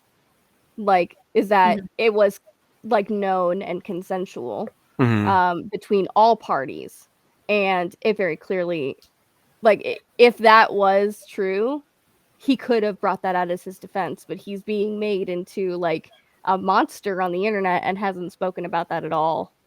People have different reasons to keep certain parts of things to themselves, right? Like I can totally see that being a thing. I'm just saying it's an interesting thing that if he's marketing himself as this like family guy, best husband type guy, it just seems too much in my eyes. Like it seems like overcompensating. Sounds like, well, overcompensating, but it just sounds like an act, right? Because they make a lot of money off of it. That's how my brain goes. I mean, this is also before they were making a ton of money off of it, because they started off at BuzzFeed and like they weren't actually really making that much money. And he's been wife guy from day one, before they even owned their own company together. I'm just saying, I'm seeing a lot, like, there's a big trend of people putting their personal relationships on the internet, and then it like morphs into something else. Because it's like they put their personal relationships on the internet, they become like a internet couple influencers, whatever it might be, and then it turns into like a business, right? Family bloggers. Totally. And like you look at that and then you go, okay, well, it's now a business. So it's beneficial to you to stay together, even if you're not together, to make sure you still get the money. Like I'm just like really skeptical about people. No, but like, that's also a good sort of line of thought, because his personality and like who he was on the internet was so focused on being like a wife guy. Like, what if that ultimately became too much pressure? What if he was like, that's not all that's not who I am. Like, that's not all of me. Like my entire life does not revolve around this one relationship. And like, maybe he felt suffocated by it because he couldn't get out of this I am a wife guy thing without blowing the entire thing to pieces. Because he was out. Oh, and how they got caught was he was out in New York. He took her to a Harry Styles concert, and then they went to a New York club and were like making out in public. He has millions of subscribers, like, and most of them American. And like, what a risk, right? What a sloppy way to do that. Like, was it intentional? Did he blow it up on purpose? I mean, for me anyway, the brain pattern for me is like infidelity occurs because there is either a condition in which they cannot be honest, or they choose not to be honest with their partners. Yeah. Like that's the correlation that I see between those two factors. Right. So it's like, let me be very clear about this. I hope that like I wasn't trying to defend the people who are cheating. Like, if you cheat, no. Like, if you are so drawn to another person and that doesn't fit within the context of the relationship you're already in, you have to have the conversation with your partner. This isn't like, maybe I'll bring it up later, or we'll see what things go first. No. That's not number one. Number one is, hey, I've met this person. I feel really drawn to them or connected to them. How do you blank partner feel about that? You know, and I know people are going to be like, well, that's relationship suicide. And you go, well, we need to get to a point where that's not relationship suicide. Also, cheating is relationship suicide. So, oh, yeah. Well, no, only if you get caught. I mean, that's true. Right? Yep. That's the thing. And that's why there's so many people who try to keep a lot of their other partners or I don't know what to describe them as. It's just like the moment that you have accomplices. I like accomplices. Yeah. Well, the dynamic of cheating can also be very messy. Like you talking about this Ned guy and being an employee, like there's a huge dynamic of power. Oh yeah. That's also sketchy in my brain. Yeah. But yeah, no, I'm just trying to say, like, cheating, not okay, but we also need to be able to have these conversations with people without it like exploding in your face. Right? Because I think a really important part of being a good partner is to have, and like, get this, it's gonna be so complicated if you're monogamous. Like, this is a very, very challenging conversation to have if you're just like, hey, so I like feel something for this other person, and you could be like, you hate me, you don't love me anymore. Like, that's the immediate response probably, instead of it being like, well, can we talk about why you feel drawn to this person? And like, what about them is it? Is it just like animalistic horniness, or is it like they're supplying something to you that I'm not supplying, right? Like, that's the kind of thing or is it something, because like a lot of the time, like in my experience with like cheaters and cheating and stuff, like it kind of has nothing to do with either party, either the person being cheated on or the person that is that the cheater is cheating with. It usually has everything to do with the cheater. Something is lacking in their life, in their experience, that they have to go seek enrichment somewhere else. Right. Mm-hmm. Because But what I'm saying is that conversation should be a priority for people. Oh yes, for sure. To have. Yeah. Yes. I'm wondering too, and I'm only Adam Levine is the context that I have for this. So I'm just wondering about like how entitlement factors into this too. Like or for the Try Guys, dude, I think it could work too, where it's like I think there's like it's a particular, I'd say, potent for male privilege as well, with the entitlement factor where those two things intersect, that it just feels like it's just something that they get to do, you know, and it's not a big deal because they just feel entitled to it, right? And the larger sort of consequences of it um, just don't feel like they apply until they do, right? And then there's the, I think, backpedaling that happens, and we're going to work on a relationship and all that kind of stuff, when it's like I just think that needs to be questioned, and by the cheater, right? Is, why did you feel so entitled to follow through on these feelings? Because I don't think it's unnatural or like it's rare when you're in a relationship to like find other humans interesting, but I think something happens, and Des, I think you were alluding to this too. There's something happens, a decision gets made where it's like, no, I'm going to go for this. I'm going to go down this road despite what I have, despite the context of my current relationship. Because I think we talked about when we did our polyamory episode, like cheating can happen within polyamorous dynamics. Cheating can happen within open relationship dynamics, I would say, right? It happens when somebody doesn't communicate something, right? Yeah. Based on the parameters of the relationship. Now, in a monogamous relationship, that you're interested in somebody else is a deal breaker, right? And I think is an indication that whatever the current relationship isn't serving something. And if it isn't serving something, I think you need to have that honest conversation that this isn't working anymore, rather than cheating and then saying, hey, this isn't working anymore, right? Because there's sort of like a double hit there. That the person you're dating has to find out that it's not working anymore because you cheated on them. Like, I just feel like that's a really shitty thing to do. Yeah. Right? And also, situationally, I just read Alex's comment and that made me think of something.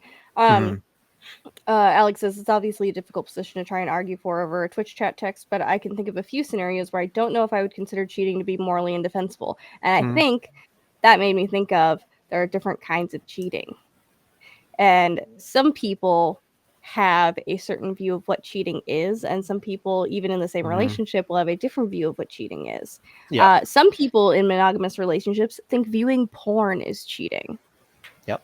That having an emotional, trusting relationship with someone of the opposite sex is cheating. Even if there's nothing physical, even if there's not even anything romantic, just like having a certain level of trust and camaraderie with a person of the opposite sex is cheating. All the way down to the nitty gritty. Like, you know, some people think if you don't talk about it, it's not cheating. Yeah.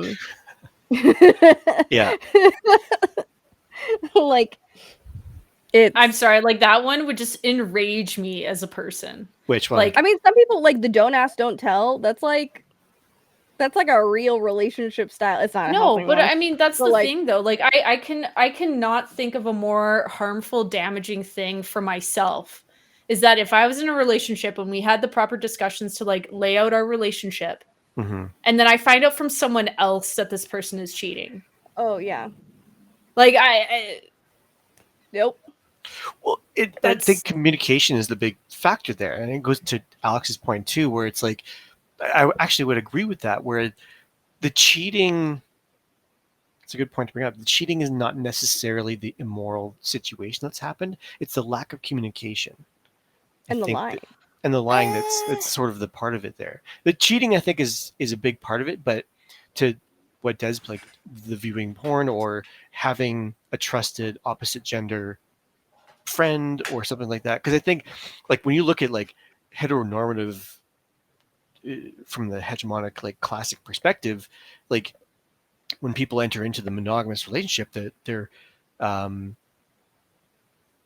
heterosexual friends drop off, right? And having contact with people of opposite genders is something to be suspicious of or to be jealous of and all that kind of stuff. Like, I think that, but that's insecurity. That's not what cheating is, though. No, but some people might define that as cheating, right? And that's the thing that I think Alex is bringing up, is that if my wife, let's say, theoretical wife, talks to a male friend, that's cheating, right? Like, I think that's situations where people will apply cheating, right? So as like, or if my partner watches and consumes porn, that's cheating on a relationship, right? I think there's a lack of communication that's not happening there, or something that needs to be further explored, right? So, or just the communication has happened and you're just disregarding it. Yeah, that's what I mean. You're ignoring it's completely. I know. I sorry, Joe. It sounds like when you make those examples, it's just like trying to find reasons why cheating would be acceptable. Like, do you know what I mean? Like, I'm just, I don't know. And I think, again, it's the definition in my brain might be different than someone else's. But my point I'm trying to make is that there's like a communication thing that hasn't been explored, right? So in like, say, the porn situation, if partners haven't communicated to each other their views on porn or consuming porn, or what it means to use porn when you're in a relationship, one person might feel that it's cheating, where another person's like, well, no, I'm not.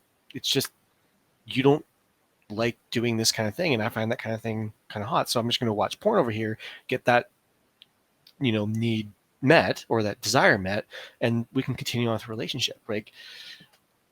But the other person can feel really harmed by that, right? Oh, but I think that's more like because we haven't talked about it, Sure. rather than it being cheating. But I'm just saying, from the standpoint of someone who's purposely making these choices, there is an infinite number of things that could be that example. For sure. Mm-hmm. So I think cheating, like, for me, when I define cheating, it is the intentional, like, breaking of the boundaries and rules of your relationship that you have consented to as a couple. Yeah, I would agree with that. think when one person does another thing that they have not discussed, or that they have not included in those boundaries, using the watching porn example, I don't think that's cheating. I think that's a lack of communication. I think we're just talking about two separate things. Yeah, I would agree exactly. With that. Yeah. Alex Alex said, oh, okay, this might be off script, but can I call in with an example? If by call in you mean type it out, yes. I don't know how to get you in here. I mean, we could send a link to you somehow. We could send you the restream link, but then you'd be on video too. Yeah. No, but it's the lack of communication thing. I think lack of communication is the breakdown. One of the leading factors into cheating. But I also think that I won't say that literally every instance of cheating is terrible. Because I think that there are types of relationships where it might be unsafe to approach your partner and say, hey, I would like to get out of this relationship. Abusive relationships where you are, arranged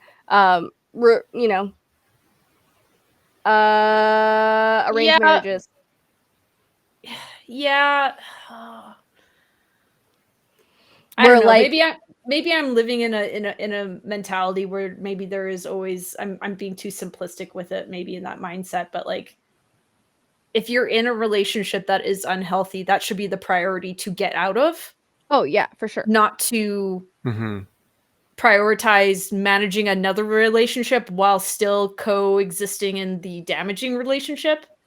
I just don't think it's that logical. I just don't think when you're feeling hurt, or when you're feeling scared, or when you're feeling unloved, I think people go and they seek that out. And if they're too afraid to get out of the current relationship they're in, they see cheating, and even like cheating irresponsibly, as in like doing it sort of in public, like doing it in a way you're definitely going to get caught, is a way to break up with someone. If you like feel like you can't break up with them. I'm not saying that that's right. Yeah. I'm saying that is a kind of cheating that's sort of like it's not done for like evil intentions. It's desperation. And again, to go back to that sense of unsafety too, it's people in those moments when they're in that abusive relationship, it's really hard. They're the ones who know how to handle that situation the best, right?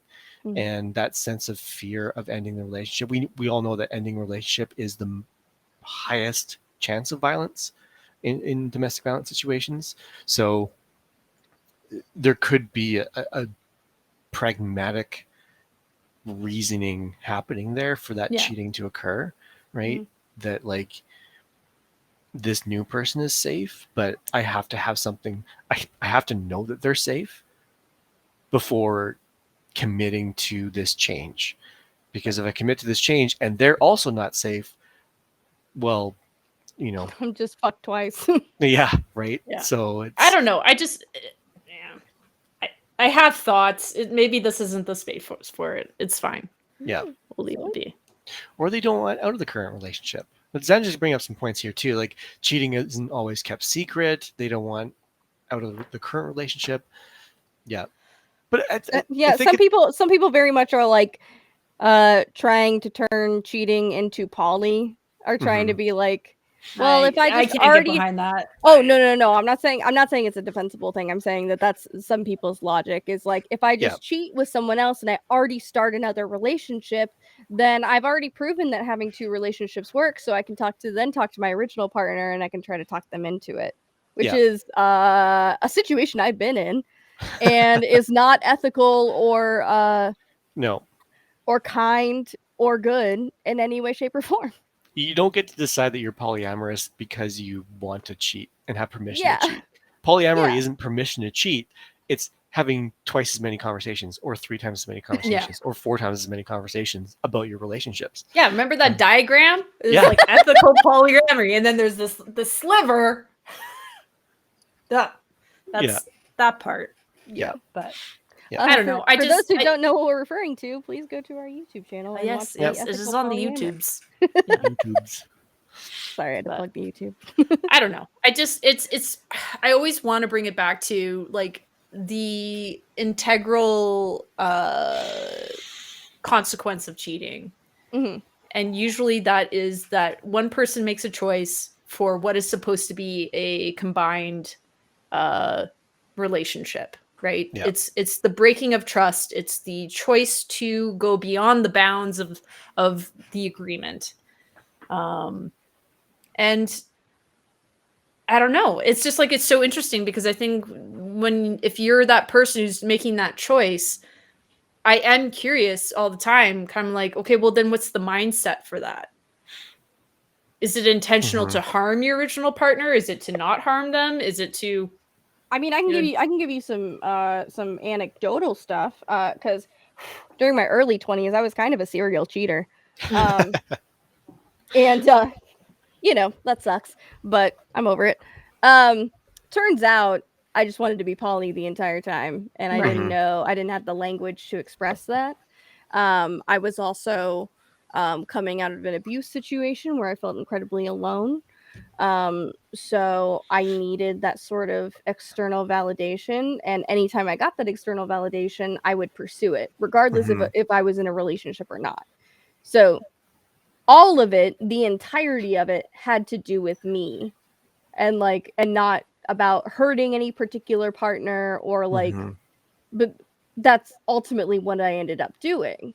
And I've also had the opposite happen to me. I've also been cheating on, and that feels like a huge betrayal, to the point where even in my existing polyamorous relationships, even though we are open, we have a rule in which I don't want to hear about your other partners from other people. I want to hear about your other partners from you. Yeah. Because then it feels open and honest. Yeah. And it doesn't feel like you're hiding something from me. Yeah. I think that's that line when you are hiding something from a partner, particularly a relationship. That's that when it drifts into that cheating category, And again, I don't think it can be universally applied again, I mean, I go back to the what consuming porn thing. You might not think to inform your partner about your porn consumption or like what you watch. It's just something you watch when they're away, and you don't think that it's a thing because it's not a thing to you, but it is to them, and you haven't had that conversation, and that's when you need to have that conversation. But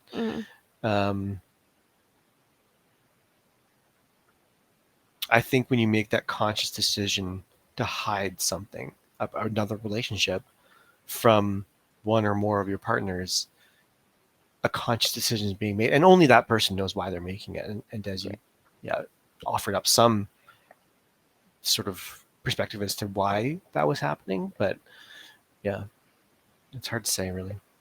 Yeah, it's human relationships are complicated. Yeah, as it turns out. But the fact that this all sort of like with the kind of taking it back to the Ned and the Try Guys thing, the fact that this sort of blew up and you could kind of like in real time see everybody's opinions on cheating. There was also a lot of side stuff that was sort of happening with it too, because the story wasn't centered on just Ned. The story was also centered on Ariel and the woman he cheated on Ariel with. Yeah. And what judgments people made about them, because one was another cheater and one was the accomplice and one was the wife being cheated on. Yeah.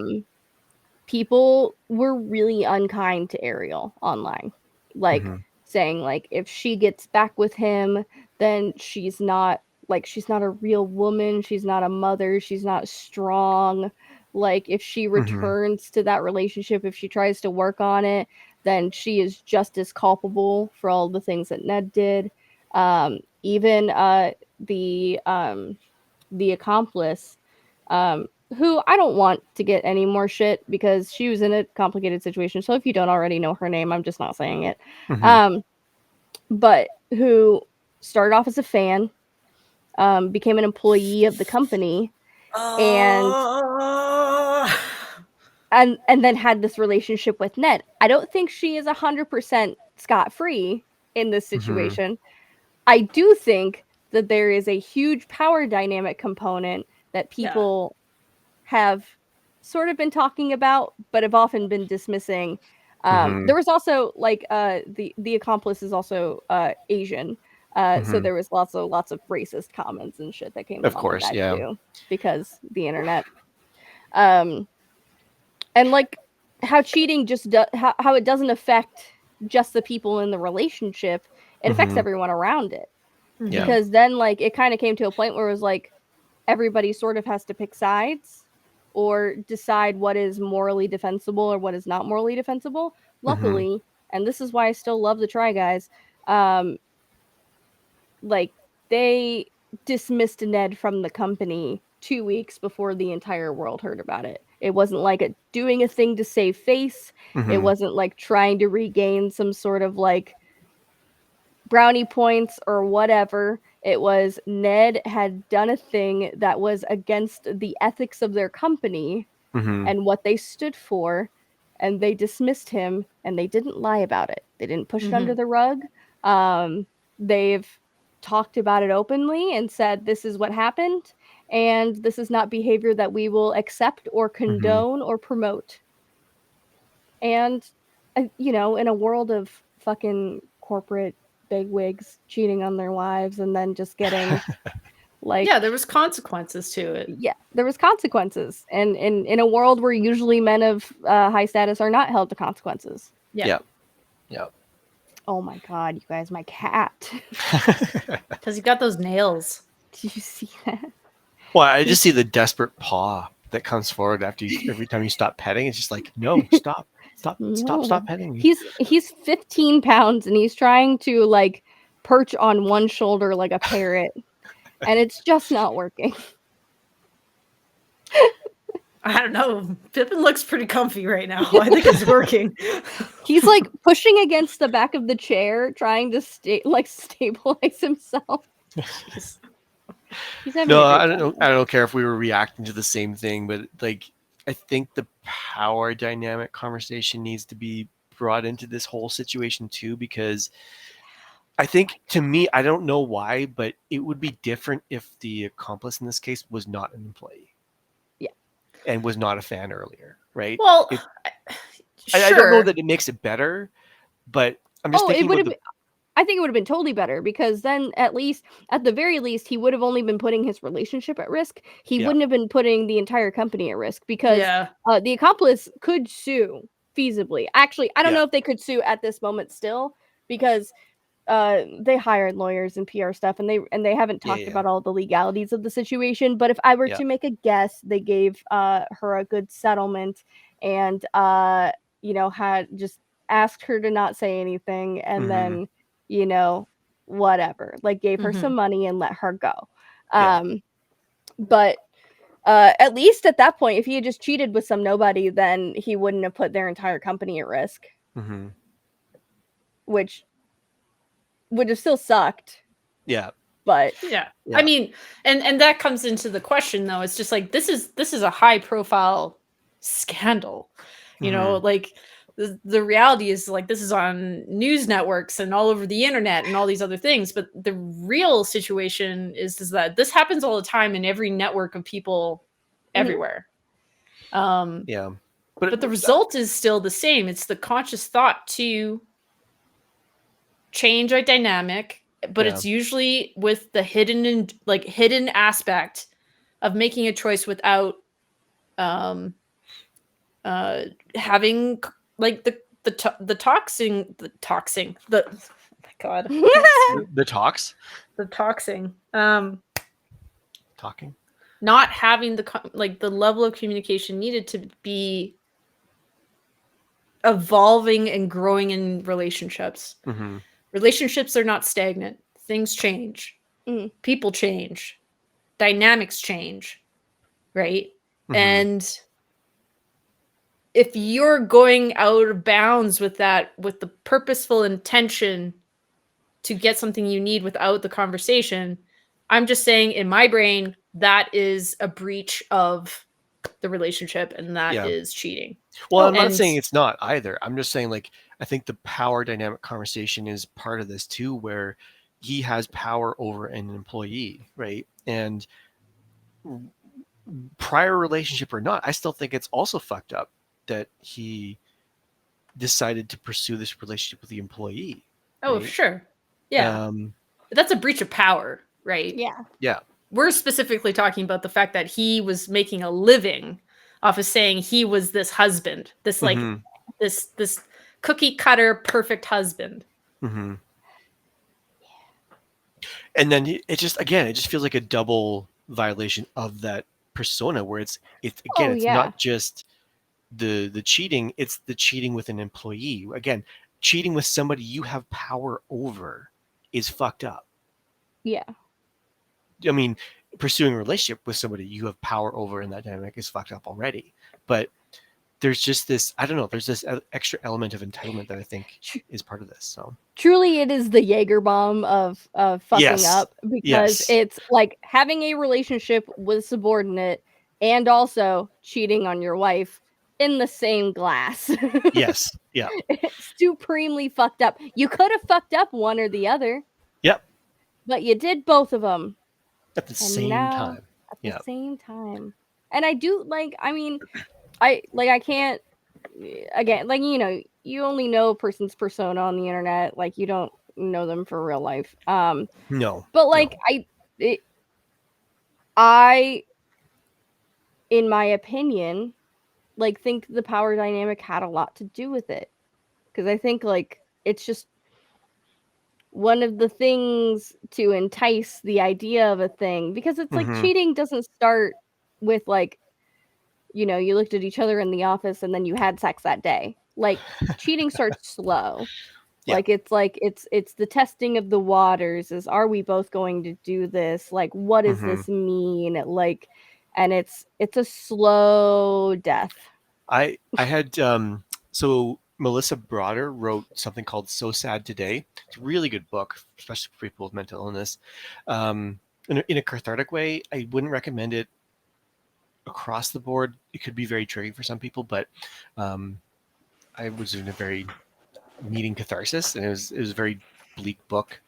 to read with a very hopeful overture. Anyways, Mhm. but she talked about her own relationship with cheating and having an open relationship with her husband. And her husband was like, the criteria in the relationship was, don't let him move in, was just the thing on like an emotional level. It wasn't a practical thing. It was like an emotional, don't let him move in. And she talked about how there was this third person that she ended up having a relationship with, and for the most part it was fine. And then one day she talks about like, oh shit, he moved in. And she ended up having that conversation with her husband saying like, hey, this happened, and there's an emotional connection now. And um, eventually like she ended it with the third person and is now with her husband monogamously. But I think it was just like an important thing to kind of read about how these things evolve and change, right? Yeah. But I did want to get to Alex's little thing here. So it's hypothetical. Is it hypothetical or is it hypothetical? Anyways, I won't put you on the spot, Alex. So you get married, you start a family, you completely intertwine with your families, your finances, you have 2 kids. All of a sudden, bedroom completely dies, whether it's mismatched libido, medical issues, whatever else. It's sex is gone. The partner who, lack of a better term, isn't interested in continuing sexual relationship, won't go to therapy or address underlying issues, and they won't open the relationship. So honest options are to completely blow up everything, live in a totally sexless relationship, or engage in infidelity. Otherwise, relationship works, life is stable, functional for everyone involved, save for the lack of physical intimacy. Cheating is really true. Is cheating truly the worst option of the 3 options? I'm not 100% sure it is. Hmm. Um. Yeah, I think cheating's the worst option out of those 3.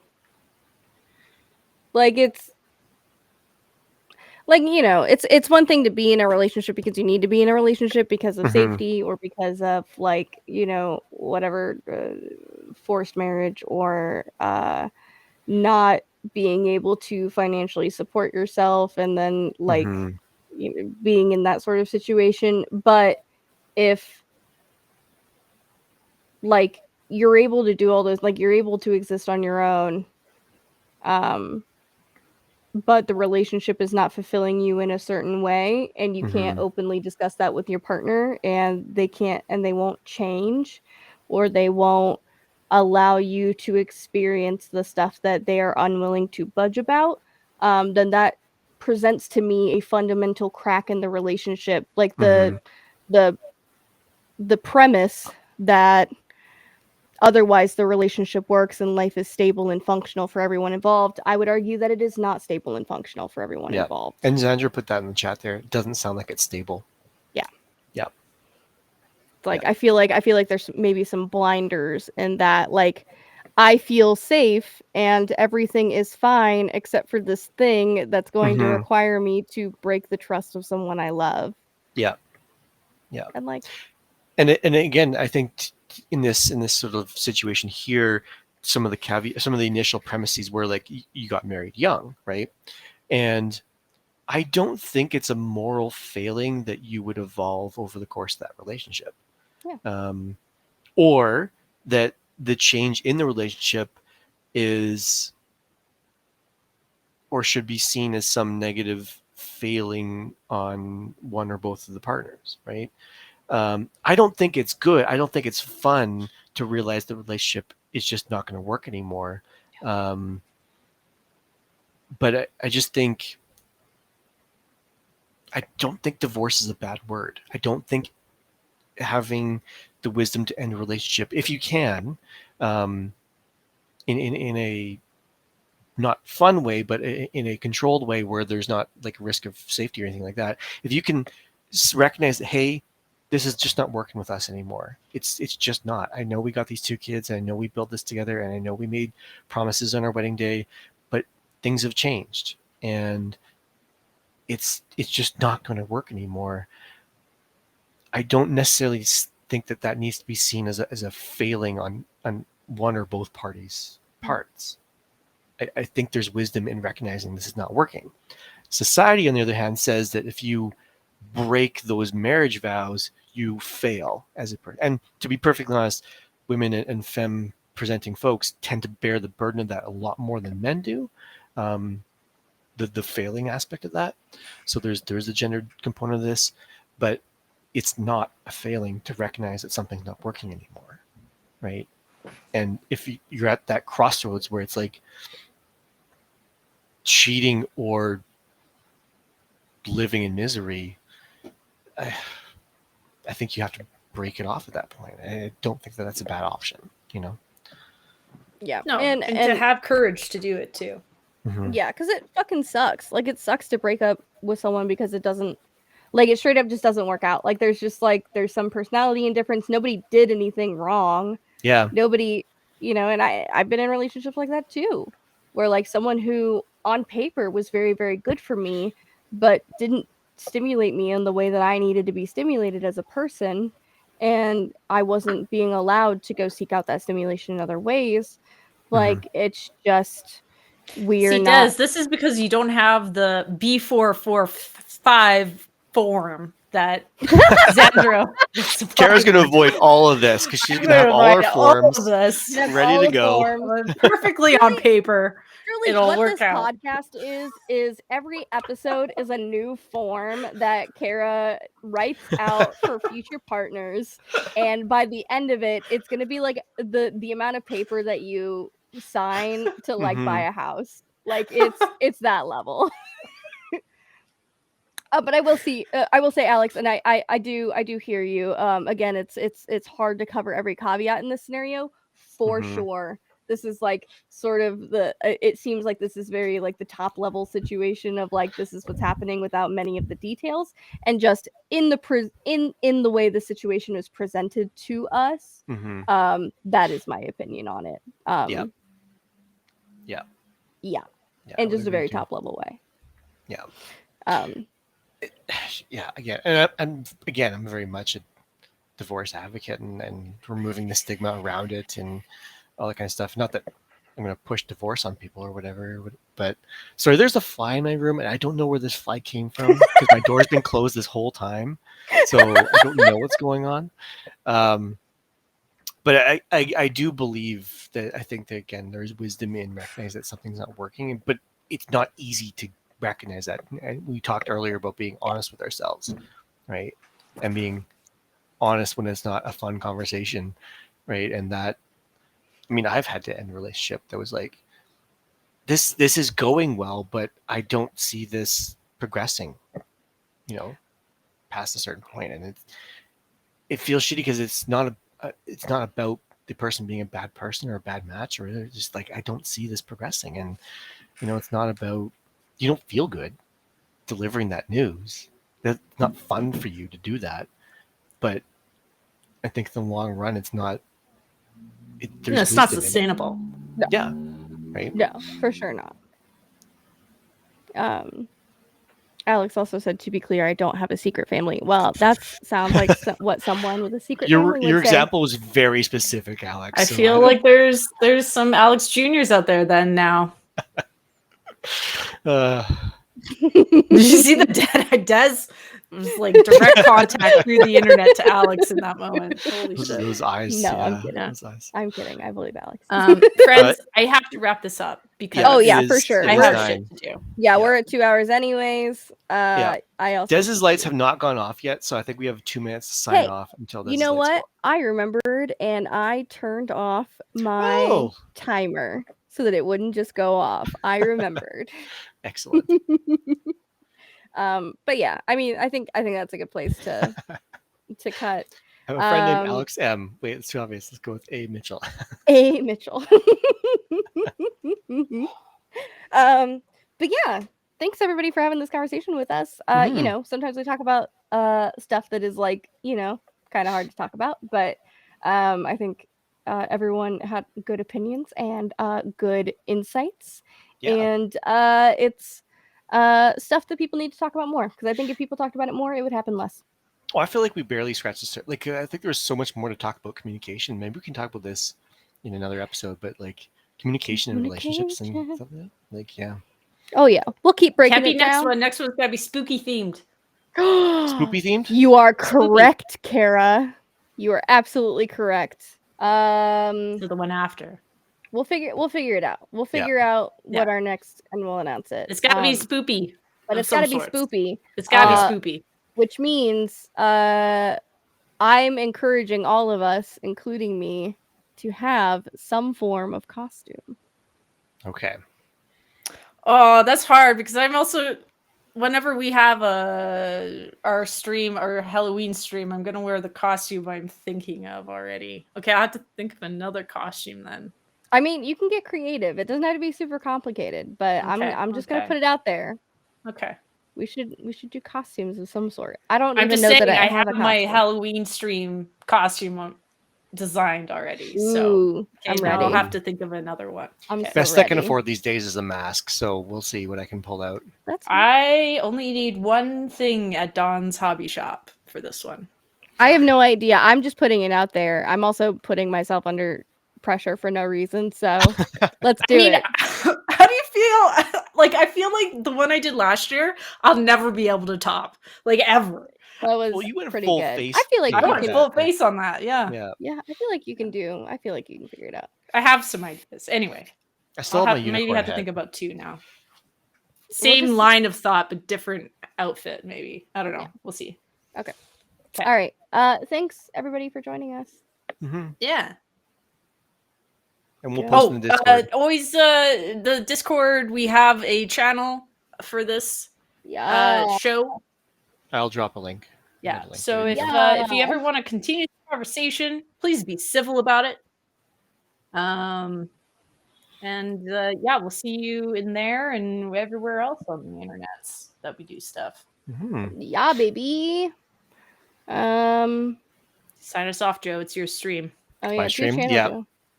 This is my channel.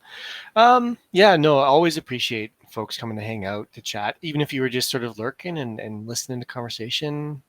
Love to have you here. Thanks for hanging out. The Discord is open to you as well. Again, you're more than welcome to just be a fly on the wall if you want to. But we do hope that we're comfortable and safe, feeling enough that you can kind of talk about it. The Discord is pretty chill. There's a lot of nerdy folks with nerdy interests, and we kind of enable that nerdiness in each other, which is awesome. But yeah, again, super appreciate people hanging out, and love that we get to have these conversations with my two friends and have people chat with us about it. It's very cool. Again, we came into this on the trouble bus, but I think I'm feeling really recharged by it, and I still will go to sleep pretty early, and hopefully we'll see.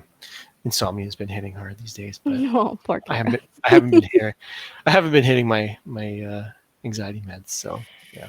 Anyways, thanks everybody. Any final thoughts, Des, Kara? Oh, Xander, I hadn't returned to the void yet. No. I'll just I think Xander meant when your camera cut out. Oh yeah. One time, just nope. I'm all good. Lots of work to do yet. So Kara's gotta get to work. See y'all in spooky season. Yeah, spooky season. It is spooky season, but it'll be more spooky season next time. Yeah. Okay. Bye. Bye. Bye, everybody. Have a good night.